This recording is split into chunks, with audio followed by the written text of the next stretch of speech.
Hi, hello, namaskar, and a very good evening to all of you. This is Aditya Bose, your career coach from Toprankers Udan, and today I'm going to talk to you about career options in civil services.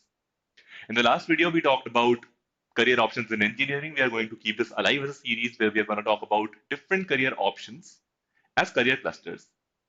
Now, why are we talking about these? Because I want you to know the details, the underlying details of application, different positions you can assume, the salaries, the whole structure of work in that career option, and to understand whether or not you should explore that career option as one of the possible career options for you.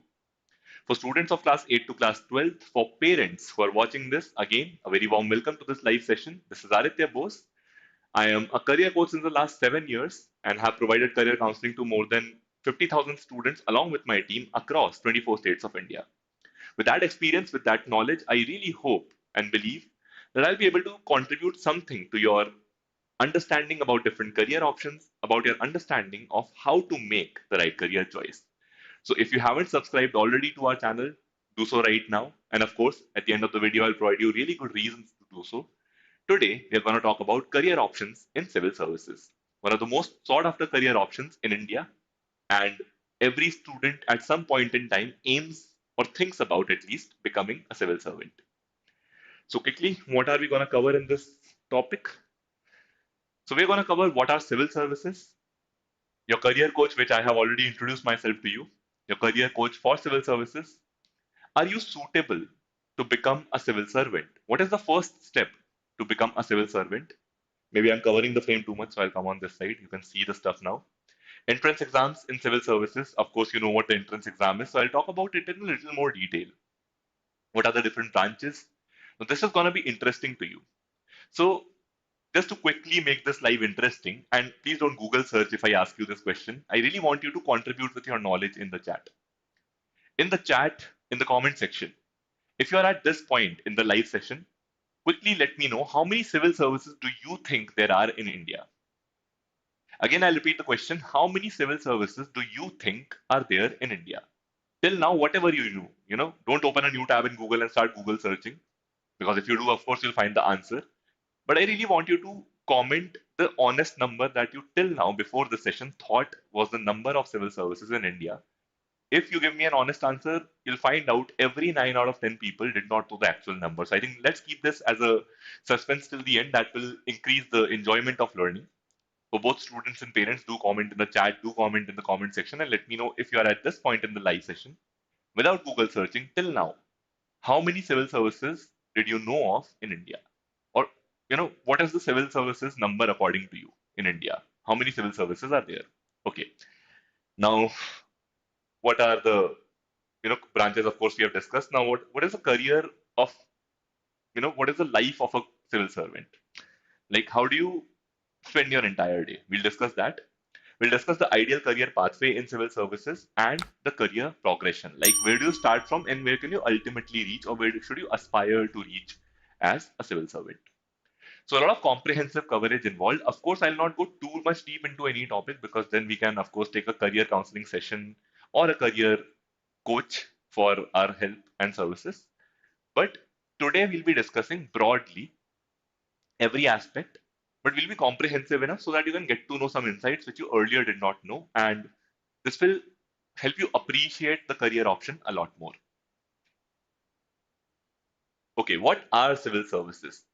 So these are basically the administrative branches of, you know, the government. These are the people who actually manage the whole bureaucratic engine. To quickly read out what's written here, as I said, administrative branches of the government responsible for policy implementation and public service management. So these are the guys who will make policies and implement them. They are the brains behind most of the policies that we see today. They are the hands behind managing the implementation of these policies across districts, states, and cities of India.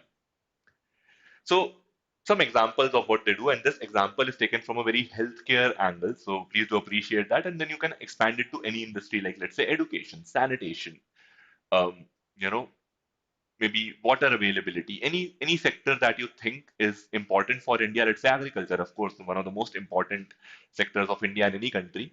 You'll see that this example is expandable to all of those career options. What is the example?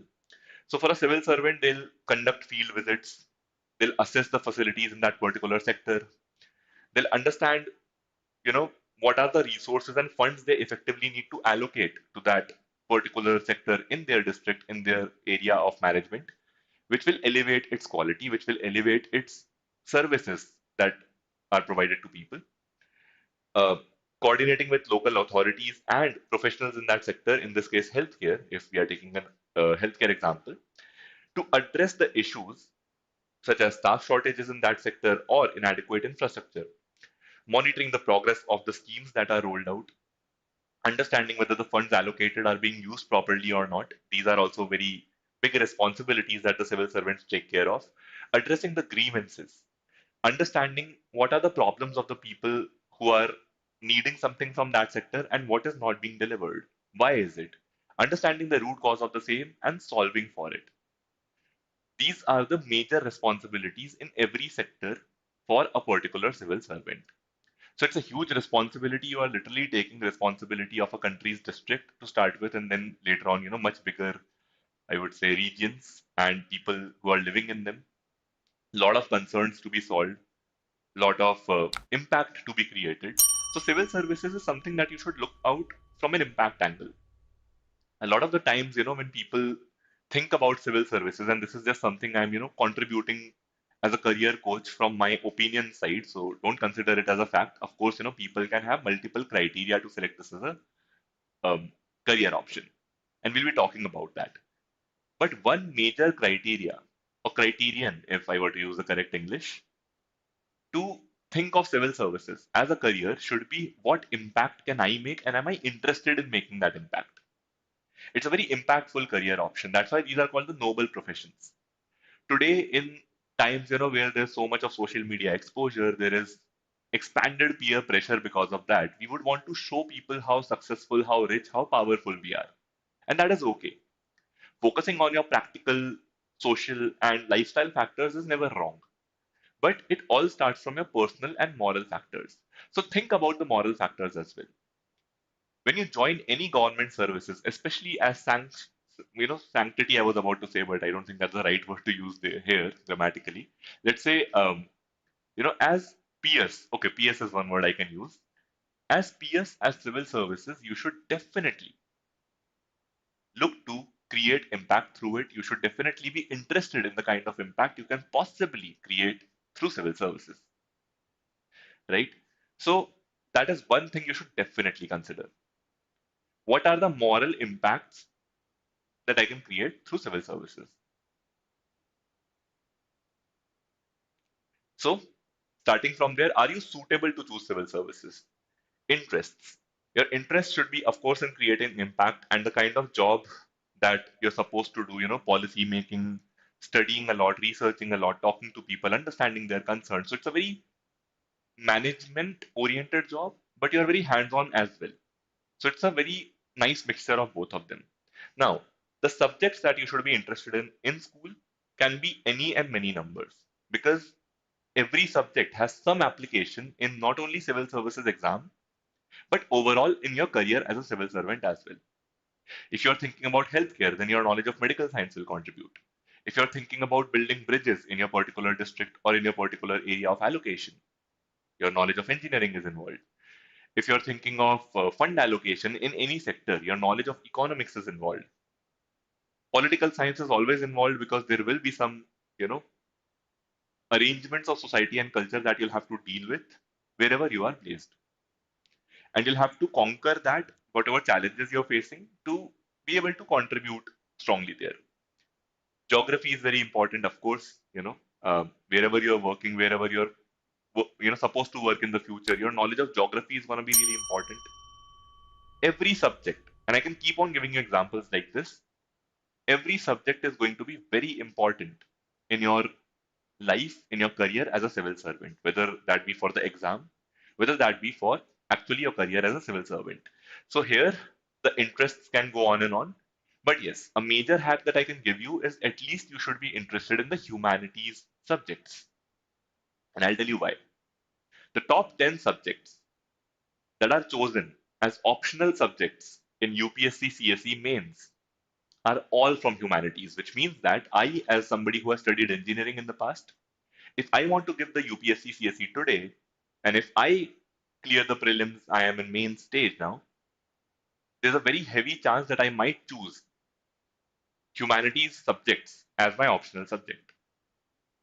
And as I said, the top 10 subjects chosen as optional subjects by all of the civil servant aspirants are humanities subjects. So I think maybe there is a lot more coaching available for the same. That's why, maybe the paper patterns are easier to decipher, whatever the reason be.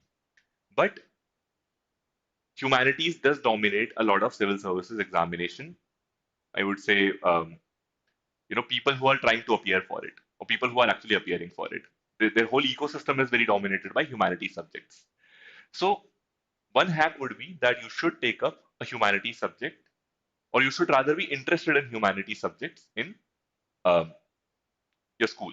That is one indicator that you might want to pursue civil services. But that does not mean that your interest in commerce or science subjects takes anything away from it. It does not take anything away from it, but as I said, it's just a hack I'm offering. It's not that you have to be only interested in humanities. You can be as much interested in science and still become a civil servant.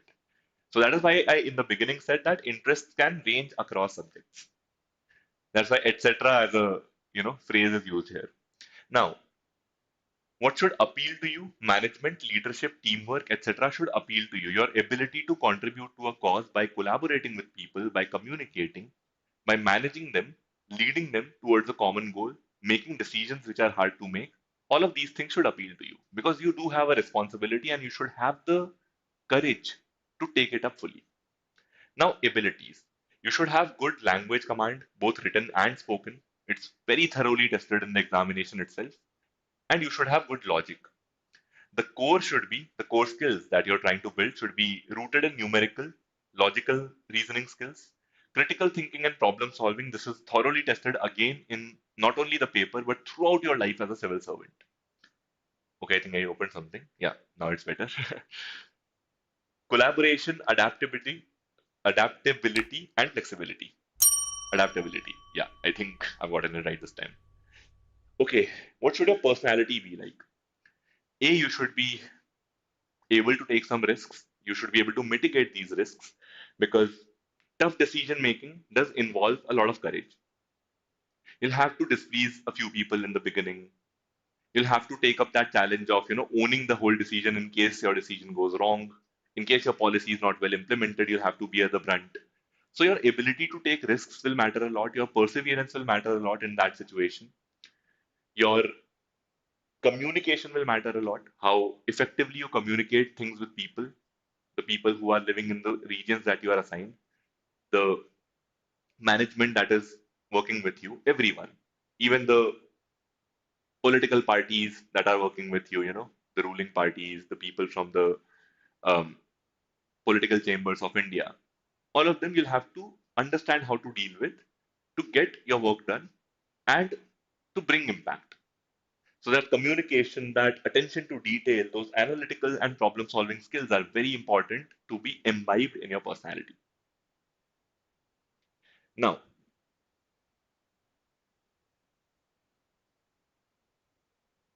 okay,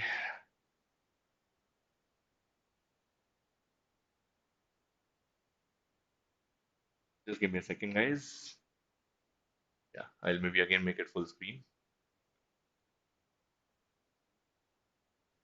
Yeah, here we go.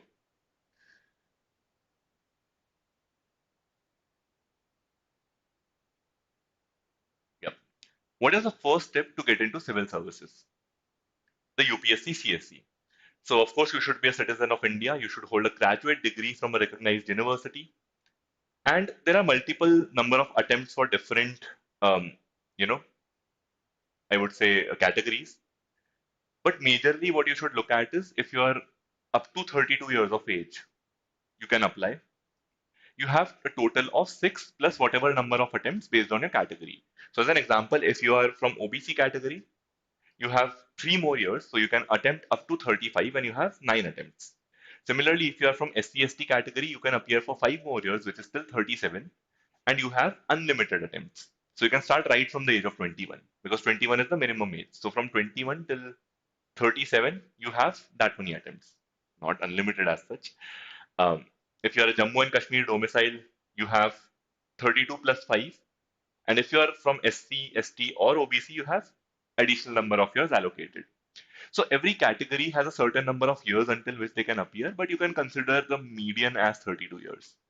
So let's say if you're 21, you can consider that you have the next 12 years and around 6 to 7 to 8 attempts depending on your category.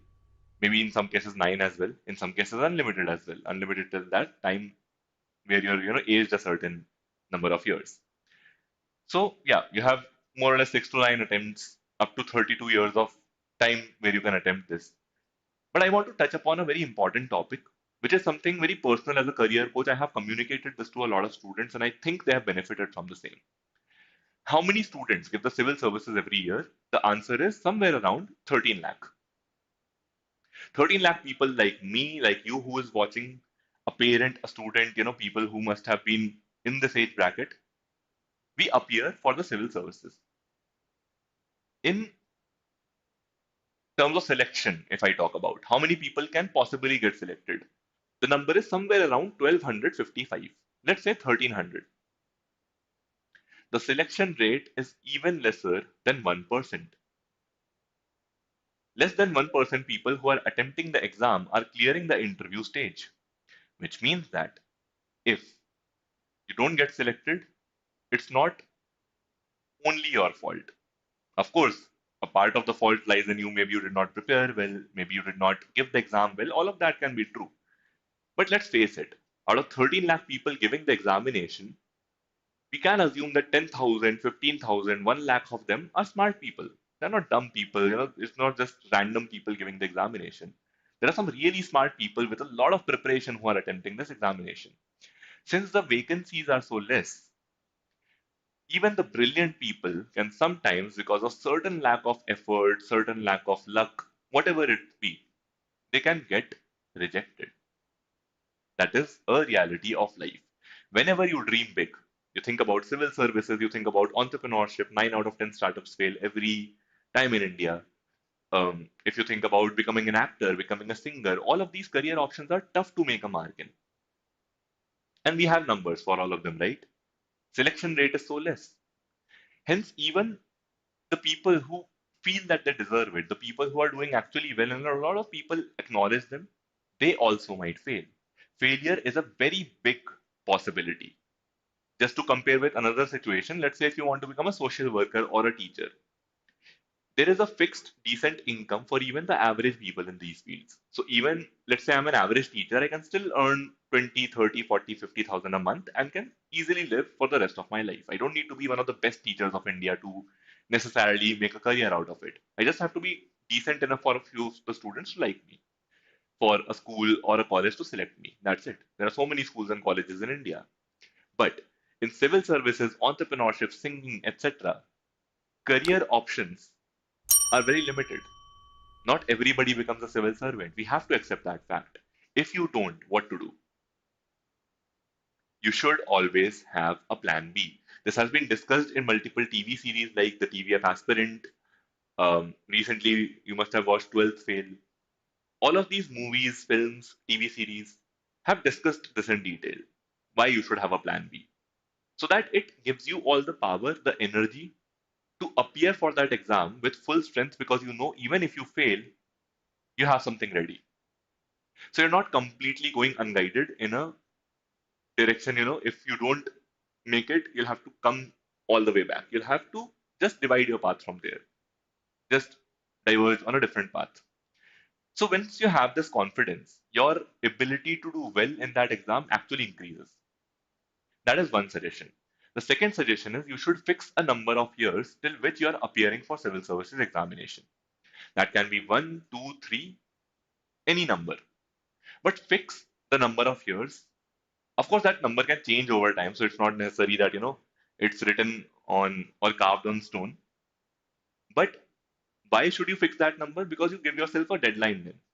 You don't keep giving yourself false hope. So let's say if I fix that, okay, after 3 years, I'll not give the civil services exam anymore. I'll then join a job because I'll know that maybe it's not in me to clear the exam. In that case, at least from the first day itself, you start studying really hard because you know that if you don't clear it within 3 years, your civil services dream is gone. You're not every time giving yourself false hope that, okay, I can give it again next year, I can give it again next year. And also, please remember that these are very important years of your youth.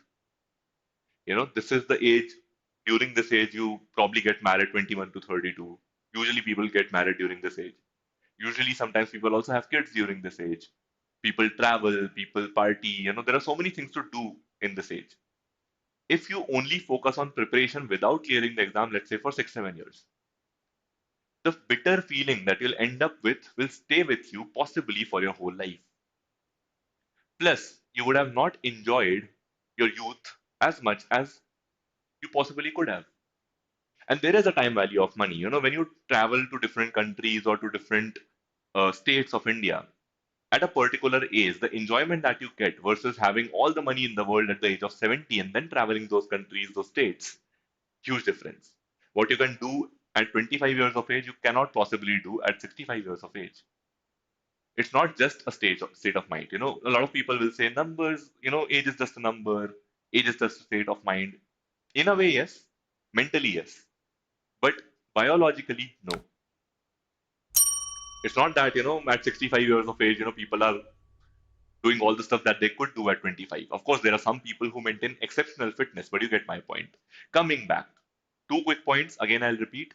Number one, if you are appearing for civil services, keep a plan B. It's a big dream to have. Big dreams generally, you know, I won't say generally, in many cases don't get fulfilled. And yeah, generally also don't get fulfilled. Let me actually tell you that because 13 lakh people are dreaming of it, only 1255 people get it, less than 1%.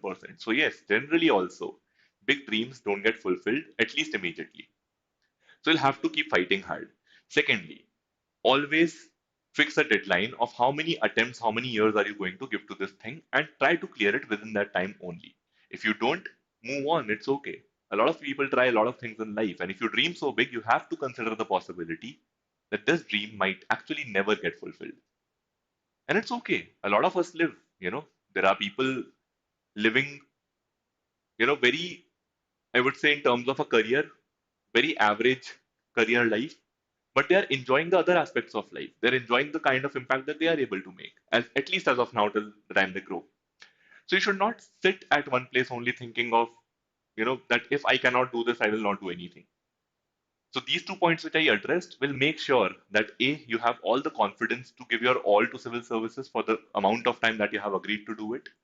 And B, you will know that even if I fail, I'm not going to waste the entirety of my life. Instead, I'm going to do something very productive for the nation, for myself, for my family, and for the people who benefit from whatever I do later on as a career. So you'll have very positive feelings to start your entrance exam preparation and to continue it.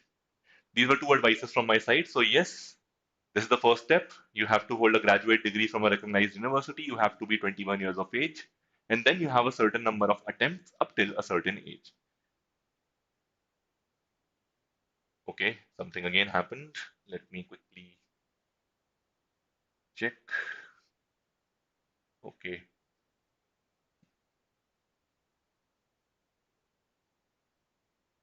Yeah, today the slides are just playing a little bit of a game with me, but no worries. I think we'll figure this out.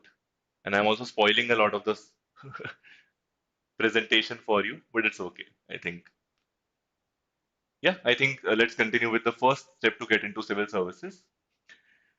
So, yeah, you must be a citizen of India. You must hold a graduate degree, as I have already stated. The age limit differs with each state because it's state services, right? So there is, let's say, MPPSC, Madhya Pradesh, or UPPSC, Uttar Pradesh. Um, you have different ages, you have different number of attempts as per the state. So, as an example, for UPPSC, you should be a minimum of 21 years while attempting and must not be more than 40 years. That is UPPSC. For MPPSC, the minimum age is 18, maximum age is 35. So, like that, every state has a different age limit, has a different number of attempts available. So, you'll have to look as per the state. Now, if you look at the language, the proficiency in respective state language is mandatory. The age relaxation is 5 years for SC, ST, and OBC, and PWD differs with each state again, and the number of attempts also differs for each state. So this is something that you'll have to look state wise. Okay, what is the exam pattern for UPSC or for state services? Pretty similar. There's a prelims, so there's kind of a you know general test you can say. Then there is mains, which is a written more subjective test, and then there's the interview. This is common across states. Okay, what is the exam pattern of prelims? Let's quickly study that. So there is General Studies 1, objective, and General Studies 2, which is also objective. Both are 200 marks each, and there is negative marking, so you'll have to be conscious while attempting questions. Um, anything can come, anything can come, right? So you'll have to study very hard. You'll have to read the full newspaper every day. So for young school students watching this, or parents of young school students watching this, many students many a times will ask me that Aditya, for preparing, let's start preparing for civil services. What does my child need to actually do at class 8th or class 10th or class 12th or even in college? My response always is that A, at such a young age, you might not be able to be very sure of the fact that you are actually appearing in civil services also. Maybe you change your mind later. Maybe you don't want to work as hard, or maybe you have interest in another career. And that's completely okay. But yeah, if you want to even consider civil services, and let's say if you want to start preparing for it right now, irrespective of whether your plan changes later or not, I will suggest that you start reading the full newspaper every day, preferably in English, but also in Hindi or any other regional language. But do read the English newspaper also, because even most of the people whom I know who have started civil services preparation, the first thing that they do is they'll buy class 6 to class 12 NCRT books. While you are in school, it's something that you should definitely, you know, um, prepare for. So if you're already at that stage, why not brush up your knowledge so that next time when you'll have to buy it or next time when you have to refer to it, you already know most of the stuff in there so that your preparation can be directed towards better things. So yeah, for general test, general studies, not test, general studies, um, you should always, you know, look at acquiring knowledge from all centers. Anything can come. So that's why I suggested reading the full newspaper. If you're already in college right now, let's say if you're somebody in college watching this, then maybe you can start a little more specific preparation, sign up for a coaching, start, um, studying the teacher materials that they are giving you, everything going forward. Okay, what is the main exam pattern? So there's a paper A, paper B, and then paper 1 through 7, 9 papers in total that you have to give. Paper A is a compulsory Indian language. Paper B is English. Again, depends on if you're giving the state services versus the UPSC. That's why I corrected that statement that um, if you're giving UPSC, then paper B is going to be English. Paper 1 is an essay. 2 through 5 is general studies 1 to 4. 6th and 7th are optional papers. All of these add up to a total of somewhere around, let me check, 250 into 7, so which is plus 300, 300. And then there is 275 of the interview, which adds up to a total of 1100, right? Um, yeah, I think that's it. So, what are the optional subjects available to you? So, let us understand first the general studies syllabus. So, general studies 1, Indian heritage and culture, history, and society. General studies 2, polity, social justice, international relations, constitution, and governance. So, like that, you have different subjects which will come in general studies 1 through 4. Then you have optional subjects for paper 6th and 7th. So these are the optional subjects. You can also choose any one of the following languages, which are mostly consisting of the official languages of India. So yeah, you can choose any of these subjects. Now you can see that there are a lot of science subjects also available. There's medical science, there's mechanical engineering, geology, civil engineering, the core branches, physics, electrical engineering. There's also a lot of humanities options available like law, economics, philosophy, sociology, etc., geography. Zoology is a science subject. Language subjects are also available. So you'll see that possibly, even if you're a science enthusiast, you can work your way through civil services. But majorly students will end up choosing, as I suggested, humanity subjects. So that is why I kind of preferred humanities a little during my initial part of the description of interests. Okay, as I said, interview is a total of 275 marks. Final stage of the IDS exam before the final results are declared, and the board consists of competent people who can judge you in an unbiased way. A lot of interview videos are available through different coaching centers online. You can watch them, you can prepare for them. Um, Free material is available. You can also sign up for a coaching and actually start giving interviews yourself, mock interviews. But don't only prepare for mock interviews. That's one more advice that I'll give you. A lot of people, because it's easier to try and talk yourself out and think that I'm preparing a lot, won't prepare for the objective and subjective theoretical matter. They'll just prepare for the interview because that's easier to do and that's an advanced form of procrastination. So if you're a young school student watching this, maybe start practicing for interview in your own way. Of course, not in that like very structured way, because right now you might not need it. But one thing which I will suggest to you is definitely start preparing for the subjective and the objective parts as well. How? Just read your subject material well and just prepare for the general studies by by rather reading the newspaper every day. Okay, going forward, what is the timeline? So this timeline cycle goes from February, where the notification comes in, to June, where the prelims exam happens. Mains happens somewhere in September, October. February, March interview happens, and then the final result is out somewhere in April, May. So a total, I would say, year the cycle follows.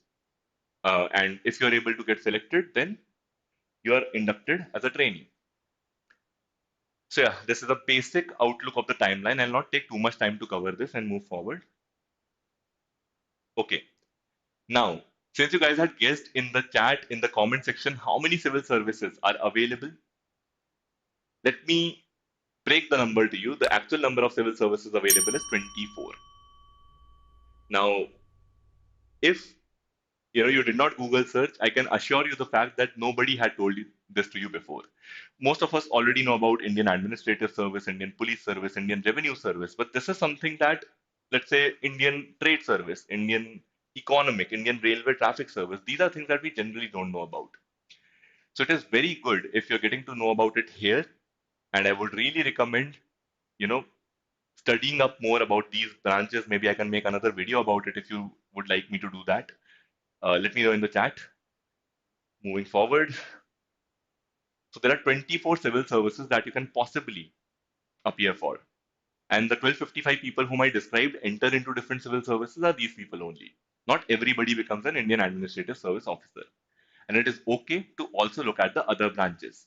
If we don't know, how will we dream or how will we become that? So I think this level of awareness is needed in careers right now. And this is also a very good reason you should subscribe to our channel. You should follow different career updates and you should be, I would say, aware of different career options and their underlying, um, job options. Okay, what is the career life of a civil servant? So there is the entry level. So once you clear the civil services examination, every candidate is appointed to a specific civil service cadre based on their rank and preference. Then there is training which happens. So different bodies conduct this training, like Labasna for IAS officers, which reads for Lal Bahadur Shastri National Academy of Administration. There is SVP NPA for IPS officers and IGNFA for IFS officers. So different bodies will train different kinds of officers. There's a proper training program. Then there is posting and job rotation. And finally, your job responsibilities are allocated to you. As you are promoted during your job, the job responsibilities keep changing and evolving. I'll also have a description for them there. So the career progression and the movements laterally also is something that we'll be talking about. So you can also focus on specific sectors by undergoing degrees in the same and by applying for the same within the um, you know bureaucracy. So you can also change your particular sector. Of course, there's ethical conduct and integrity which is needed. And after retirement, you can typically join the position of an advisor or a consultant. So these options are also available. Okay, what is the ideal career pathway, like a career plan? So you firstly do your graduation in any subject, not necessarily humanities, but even in commerce, science, engineering, whichever you want. Then preparation for prelims, mains, and interview. So majorly in prelims, you focus on topics such as current affairs, history, geography, political science, economics, etc. Majorly humanities topics and a few other topics as well. Solve previous year mock test papers, previous year's question papers, do mock analysis, basic stuff required to prepare for any entrance exam. Of course, this is much harder because the selection rate is lower. And of course, much more harder because the topics can be from anywhere. So it's not from a fixed syllabus. That's another thing that you'll be facing. In mains, develop a deeper understanding of the subjects that you have chosen as optional, as the ones which are chosen by you as paper one, another paper A, the language that you have chosen, Indian language. Enhance essay writing skills as well as writing answers in a clear and concise manner, and revise and practice extensively to improve answer writing. So make sure that you're prepared to write content in the specific subjects that you're preparing for, which have an entire coverage concisely. So if you have a certain number of words, you should be able to cover the whole topic. That is very important, and for that, intense writing practice is involved. I think you must have seen web series and films that have shown that very perfectly. Now, for the interview, the easiest because in terms of preparation and not terms of giving, but in terms of preparation, you find resources. You'll find a lot of resources today on the internet. You'll find a lot of um, you know avenues to practice. So that is not a problem. That is the easiest part. The more difficult part is acquiring enough knowledge and acquiring enough good communication skills through practice to be actually able to replicate what is shown in the resources online. So yeah, enhance your communication skills, stay updated with the current affairs, and develop a very good presence of mind. You should be able to be there in the situation and accordingly give an answer which shows your personality as towering, unique, and knowledgeable. Okay, what is a career progression? So you'll see that from entry level as a trainee, you can go to subdivisional magistrate, under secretary, deputy secretary, and right up to cabinet secretary, who is the highest ranking civil servant, and they advise the prime minister of India. So right from the starting, you'll be trained to understand the country, the state which you are posted to very deeply. And over time, as you move forward, you'll be able to, not only aid policy implementation, but also aid policy making and have a greater and greater part in that. It's a very impactful job, again, I repeat. Hence, um, make sure that you are into it not just for the power, not just for the money, but also for creating impact. So that's it. I kept it as brief as I possibly could, but I had to describe some things. That's why maybe it, you know, has taken me a good half an hour. But I hope that the time that you have spent with me has been useful. I hope that you have understood a lot more about civil services than you already knew as a school student, as a parent, as a person who's looking at it for their brothers or sisters. I think my back just keeps rubbing against the board. That's why this thing keeps opening in. Yeah. And thank you so much for watching.